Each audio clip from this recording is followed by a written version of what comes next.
জনাব শহীদুদ্দিন চৌধুরী সাহেবকে 2 মিনিট সময় দেন প্লিজ। মাননীয় স্পিকার,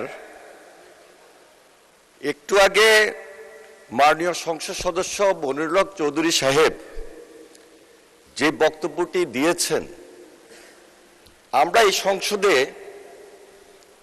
আমার 3 বার আসার সুযোগ হয়েছে। মাননীয় স্পিকার, আমরা পার্লামেন্টে অনেক কথাবার্তা পক্ষে বিপক্ষে, অনেক সময় হাসি ঠাট্টার আলোকেও কিন্তু অনেক কথা চলে আসে। এই যে ইমিডিয়েট গত পরশুদিন আমাদের মাননীয় জ্বালানি বিদ্যুৎ মন্ত্রী সাহেব বক্তব্য রেখেছেন এবং সেখানে বিয়ে শাদী নিয়ে ব্যক্তিগতভাবে সেখানে কথাবার্তা হয়েছে, সেখানে কিন্তু এক্সপান্সের মতো কোনো কথা আসে নাই।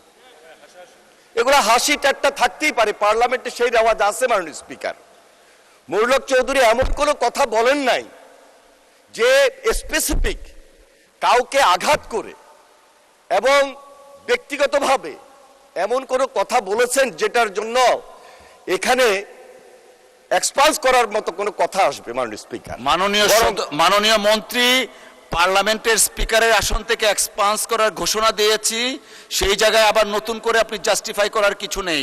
আপনার অন্য কোনো বক্তব্য থাকলে বলতে পারেন, না হলে বসেন। মাননীয় স্পিকার, আমি যেটা বলতে চেয়েছিলাম, সর্বপ্রথমেই বিরোধী দলীয় উপনেতা যখন আমাদের সালাউদ্দিন সাহেব কথা বলছিলেন তখনই আমি দাঁড়িয়েছিলাম।